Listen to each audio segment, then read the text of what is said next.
So you might be in a situation where you have a bunch of blurry photos or pictures on your iPhone and you might be trying to fix them. Now, there's a few different ways you can go ahead and successfully fix this. The best thing you can do is see how that photo was taken. If that photo was taken in a weird way, let's say it was taken like this one for example, if you have the capability of doing so, you can sometimes end up fixing this within your settings.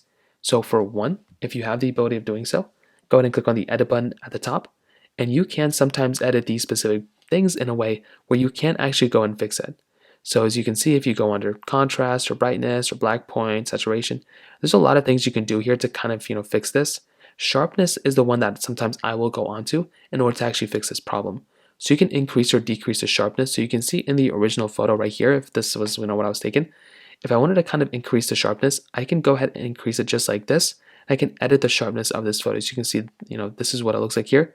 This is what the original looks like. Well, if I hold it like this, you can see there's a big difference. So that's an option you have. You can always edit up the photo like that. Now, let's say that doesn't work, or let's say it was a portrait mode photo, or whatever the case is. You may just want to go ahead and take a look at the way that photo was taken, because depending on the iPhone that you have, you may have the ability of actually editing up portrait mode and changing up the way these particular photos look. So sometimes if you just click on, once again, click here, and if you click edit, there should be an edit button at the very bottom right here. You can go ahead and change up how this photo was taken under portrait mode again. So you can go and change all this other stuff. But you can also go over here and change the style, change the crop, and basically everything like this. So that's another option that you have here as well.